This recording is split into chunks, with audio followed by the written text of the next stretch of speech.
राम राम सभी को। मैं विवेक मलिक स्वागत करता हूं आप सभी साथियों का अपने YouTube चैनल पर। देखिए दोस्तों, ये सेशन हमारा मानव अधिकार से संबंधित है और इससे पहले के सेशन में हमने मानव अधिकारों से संबंधित सभी संधियों के बारे में पढ़ लिया था। तो आज की चर्चा हम इससे आगे शुरू करते हैं। तो जैसा कि आप सभी को पता है, UN द्वारा मानव अधिकारों को सार्वभौमिक बनाने के लिए या वैश्विक स्तर पर लागू करने के लिए 3 कदम उठाए गए थे। पहला, कुछ संधियाँ की गई जो हमने इससे पहले के सेशन में पढ़ चुके हैं। आज हम बात करेंगे कुछ मानव अधिकारों से संबंधित संस्थाओं के बारे में भी। कौन सी संस्थाएं हैं जो मानव अधिकारों से संबंधित कार्य करती है। चलिए तो फिर सेशन आज के स्टार्ट करते हैं और बात करते हैं संस्थाएं के बारे में।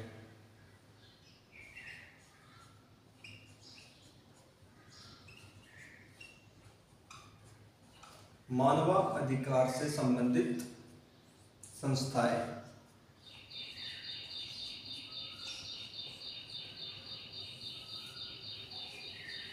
और जो आज हम यहाँ पर चर्चा करेंगे कि अंतर्राष्ट्रीय संस्थाएं होगी। आप जानते हैं इस भारत के स्तर पर तो केवल 2 ही है हमारी। अगर हम अपने देश के बारे में बात करें तो 2 संस्थाएं हैं मानव अधिकारों से संबंधित। कुछ प्राइवेट भी है, उनके बारे में भी चर्चा करेंगे, लेकिन अगर हम बात करें सरकार की तरफ से या जो राष्ट्रीय संस्थाएं है वे 2 ही है। चलिए तो बात करते हैं वैश्विक स्तर पर। तो पहली संस्था का नाम आ जाएगा आपका संयुक्त राष्ट्र मानवाधिकार परिषद। संयुक्त राष्ट्र मानवाधिकार परिषद।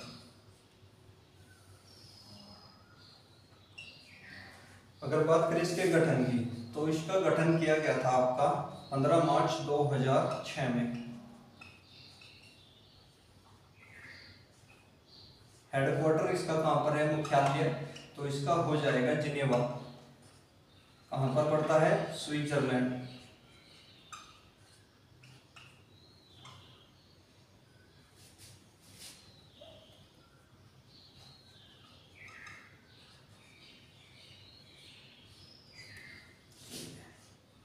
सदस्य की संख्या, इसमें कितने सदस्य कार्यरत रहते हैं? तो इसमें सदस्यों की संख्या होती है 47। और अगर बात करें इनके कार्यकाल, तो इनका कार्यकाल हो जाएगा आपका 3 वर्ष। चलिए तो संयुक्त राष्ट्र मानवाधिकार परिषद क्या है? संयुक्त राष्ट्र मानवाधिकार परिषद स्वायत्त संस्था है और ये क्या होगा, इसका गठन 15 मार्च 2006 को किया गया। हेडक्वार्टर जिनेवा स्विट्जरलैंड में इसका हो जाएगा। सदस्यों की संख्या 47 और इसमें कार्यरत कितने, मतलब जितने ये 47 सदस्य होता है, इनका कार्यकाल 3 वर्ष होता है, यानी कि 3 वर्ष के लिए ये चुने जाते हैं। किसके द्वारा चुनी जाती है? संयुक्त राष्ट्र महासभा द्वारा इनका चयन किया जाता है। तो वहीं अगर बात करें हम संयुक्त राष्ट्र मानवाधिकार परिषद, इसका क्या है? इसका पूर्ण नाम, इसका पूर्ण नाम क्या था? तो इसका पूर्ण नाम भी लिख लीजिए। इससे पहले इसको जाना जाता था संयुक्त राष्ट्र मानवाधिकार आयोग।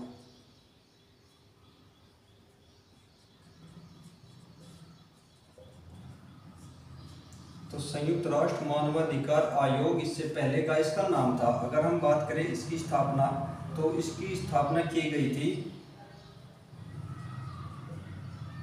1946 एवं इसका एंड कब किया गया या समापन? इसका समापन 2006 में हुआ। और ये ही क्या हुआ, ये ही परिवर्तित हो जाती है 2006 के बाद संयुक्त राष्ट्र मानवाधिकार परिषद में। तो आयोग के स्थान पर केवल परिषद नाम आ गया, क्योंकि आप सभी जानते हैं 1945 में यूएन का चार्टर एक्ट आ गया था यूएन का, तो उसमें मानवाधिकारों के संबंधित बातें चल गई थी। तो 1947 में हमने आयोग का गठन किया था और उसी के आधार पर हमने संस्था बनाई थी। 1948 में आपका एक्ट पास भी हो गया था। चलिए लिख लीजिए इसको।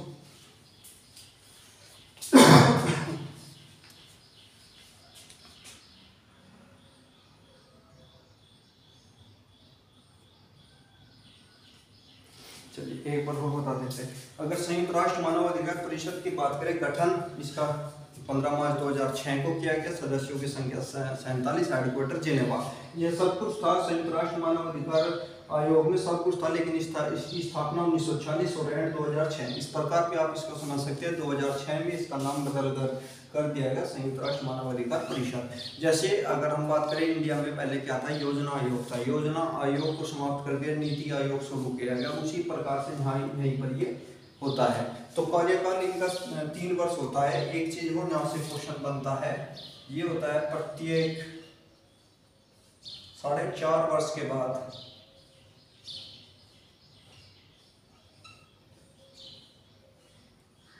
यह संस्था अपने सभी सदस्यों की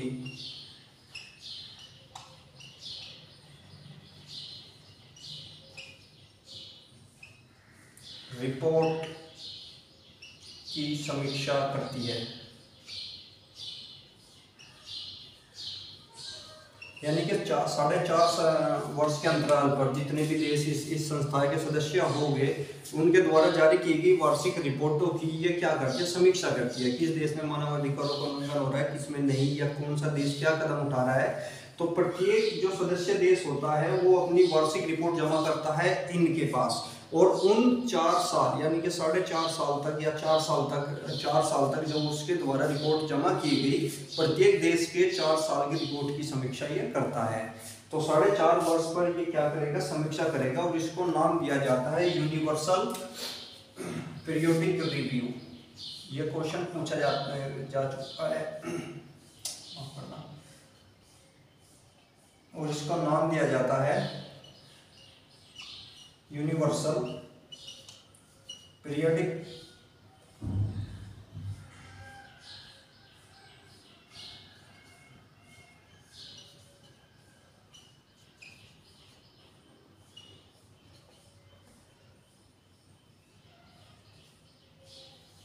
चलिए, तो उसको नाम दिया जाता है आपका ये यूनिवर्सल पीरियोडिक रिव्यू।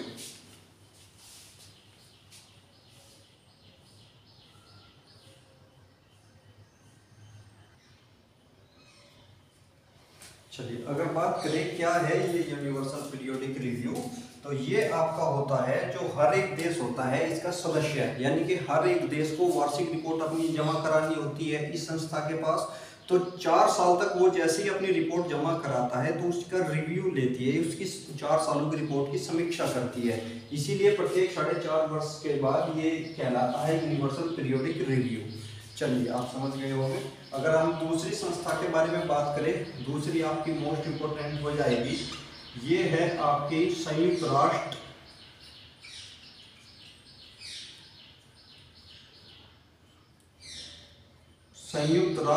उच्चायुक्त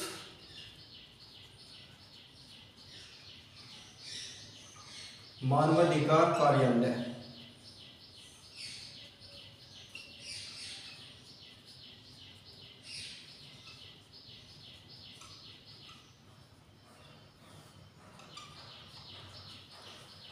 तो अगर इसके गठन की बात करें, गठन किया गया इसका 20 दिसंबर 1993। 20 दिसंबर 1993। हेडक्वार्टर इसका भी कहाँ पर है, स्विट्जरलैंड का एक स्थान पड़ता है जिनेवा।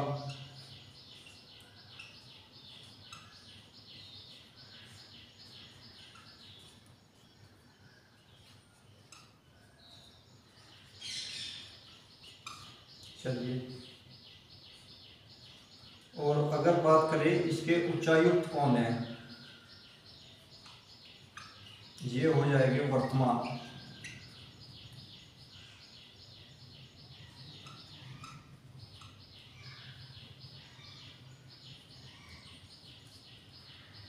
वोल्कर तुर्क। कौन से देश से आते हैं, ये आते हैं आपके ऑस्ट्रिया से। चलिए, तो ये है आपकी संयुक्त राष्ट्र उच्चायुक्त मानवाधिकार कार्यालय। संयुक्त राष्ट्र का जो मानवाधिकार कार्यालय है ये यूएन द्वारा गठन किया गया, और इसका हेडक्वार्टर जिनेवा स्विट्जरलैंड में है। ये क्या करता है, जो हमने कल आपकी 9 अंतर्राष्ट्रीय संधि पढ़ी थी मानवाधिकार से संबंधित, तो उन संधियों से संबंधित जो समिति बनाई गई थी, जिसमें 18 सदस्य थे, 14 थे, किसी में 10 थे, तो उन सभी समितियों की निगरानी या उनका क्रियान्वयन करने के लिए गठन किया गया था संयुक्त राष्ट्र उच्चायुक्त मानवाधिकार कार्यालयों का। यानी कि वे जितनी 9 समितियां होती थी, अपने अपने क्षेत्र की रिपोर्ट इसके पास पहुंचाती है संयुक्त राष्ट्र मानवाधिकार कार्यालय के पास। और इसके वर्तमान उच्चायुक्त कौन है? वोल्कर तुर्क हो जाएंगे। तो उन 9 संधियों के बारे में कल हम पढ़ चुके हैं, 9 समितियों के बारे में। अगर आप कहें तो हम एक बार और उनके बारे में चर्चा कर लेंगे। चलिए तो शुरू कर देते हैं एक बार और उनके बारे में चर्चा। तो पहले तो इनका कार्य क्या होगा।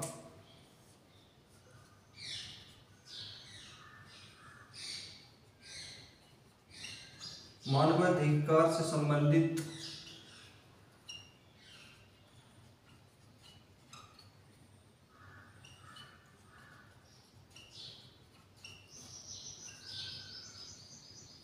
नौ समितियों की समीक्षा कह लीजिए या क्रियान्वयन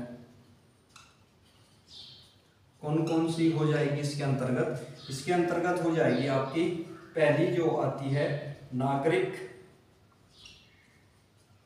एवं राजनैतिक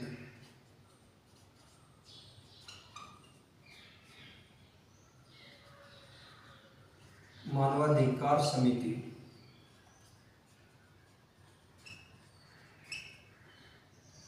दूसरी इसमें आती है आर्थिक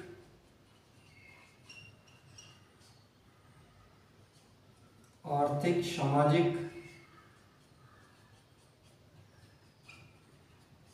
एवं सांस्कृतिक मानवाधिकार समिति।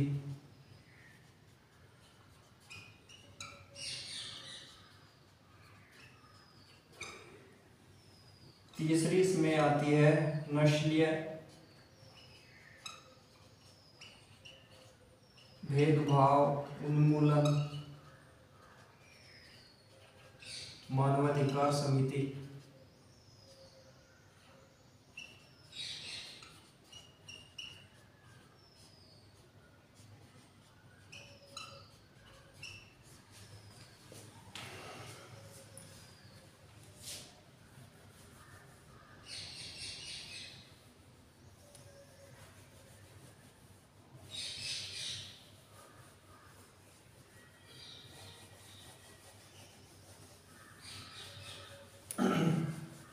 चलिए तो 3 हो गई इसमें। चौथी हो जाएगी महिला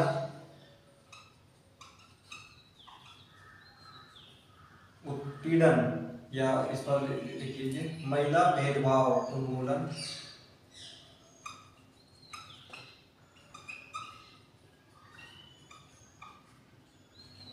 मानवाधिकार समिति।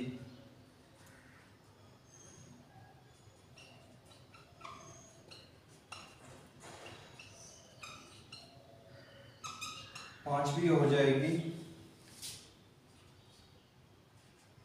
प्रताड़ना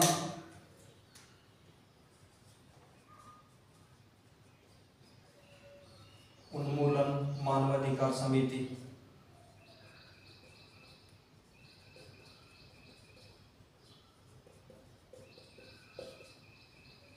छठी हो जाएगी बालाधिकार मानवाधिकार समिति। इस प्रकार लिख लीजिए बालाधिकार समिति, बाल अधिकार से संबंधित है। सातवीं हो जाएगी आपकी प्रवासी मजदूर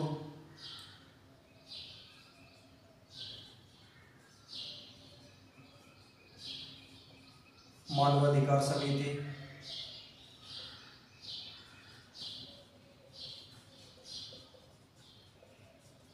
आठवीं हो जाएगी दिव्यांगजन पर आधारित मानवाधिकार समिति।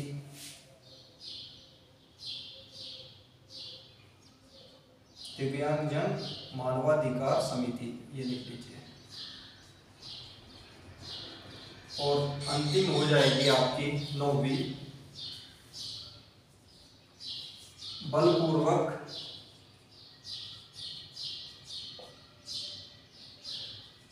लापता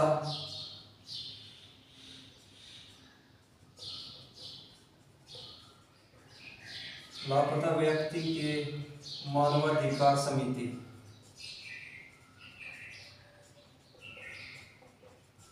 तो ये 9 समितियां हैं जिसका क्रियान्वयन कौन करता है, आपका करता है संयुक्त राष्ट्र उच्चायुक्त मानवाधिकार कार्यालय, जिसका हेडक्वार्टर जिनेवा में है, जिसकी स्थापना की गई थी 20 दिसंबर 1993 और जिसके उच्चायुक्त है वोल्कर तुर्क। तो ये सब 9 समितियां और इनकी संधियों के बारे में हम कल पढ़ चुके हैं। एक बार और इनका रिव्यू ले लेते हैं। यहाँ पर अगर हम बात करें नागरिक एवं राजनीतिक मानवाधिकार समिति में कितने सदस्य हैं, तो इनके सदस्य हो जाएंगे 18 और इनके कार्यकाल कितना हो जाएगा, तो कार्यकाल होगा इनका यहाँ पर 4 वर्ष। वहीं अगर हम बात करें आर्थिक सामाजिक एवं सांस्कृतिक मानवाधिकार समिति के सदस्यों की संख्या भी 18 है और आपकी नस्लीय भेदभाव उन्मूलन मानवाधिकार समिति, इसके सदस्यों की संख्या भी आपकी 18 है।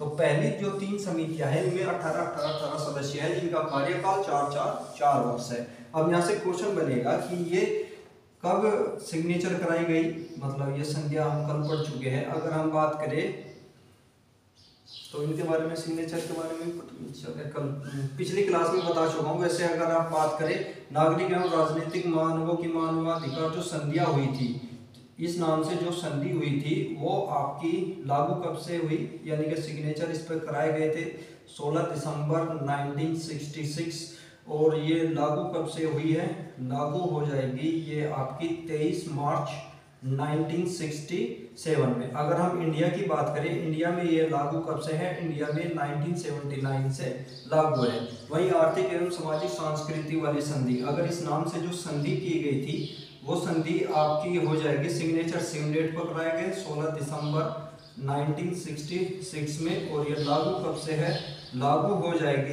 3 जनवरी 1967 और इंडिया में कब से प्रभावी है, इंडिया में ये प्रभावी है 1979 से।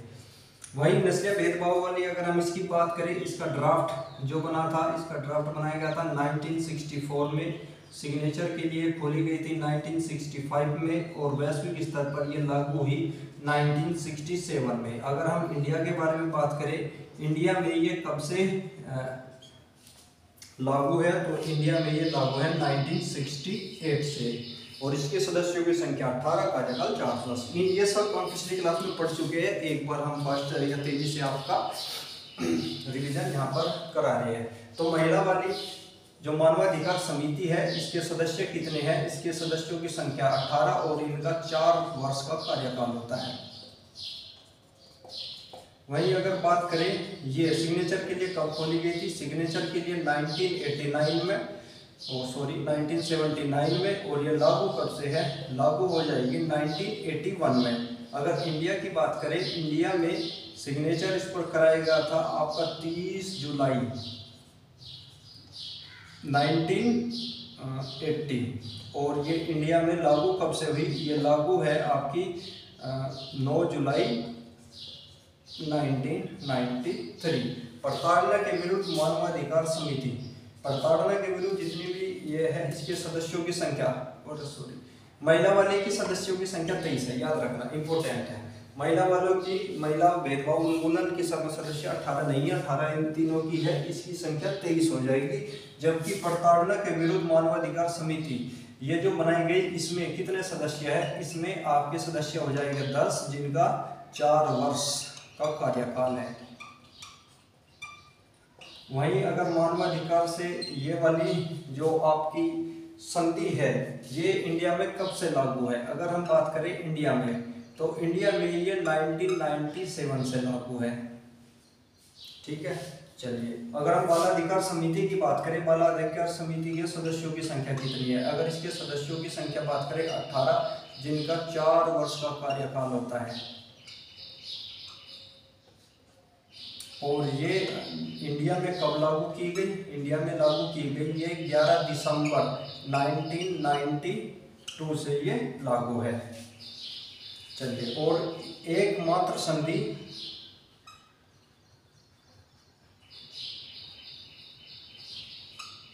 जिसकी दोनों ऐच्छिक प्रोटोकॉल भारत ने ज्वाइन की,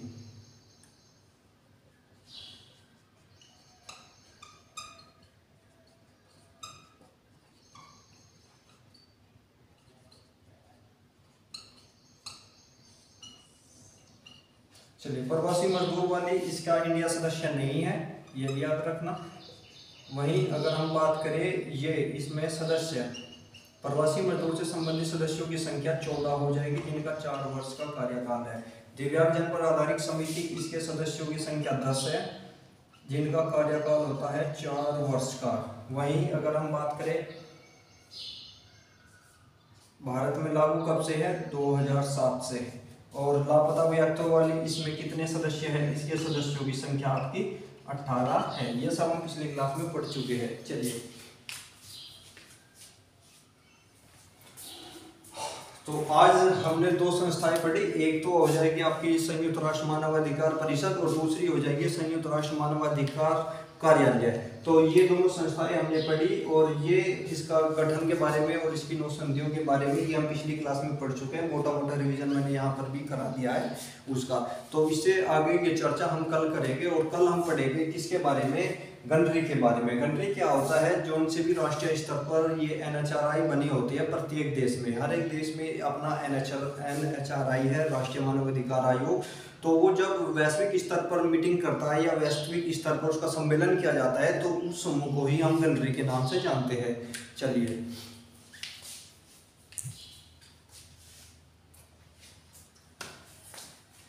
फिर इसके आगे की चर्चा हम अपने कल के सेशन में करेंगे। तो मिलते हैं फिर कल के सेशन में, तब तक वीडियो को शेयर करें, हमारे चैनल को सब्सक्राइब करें। जय हिंद, वंदे भारत।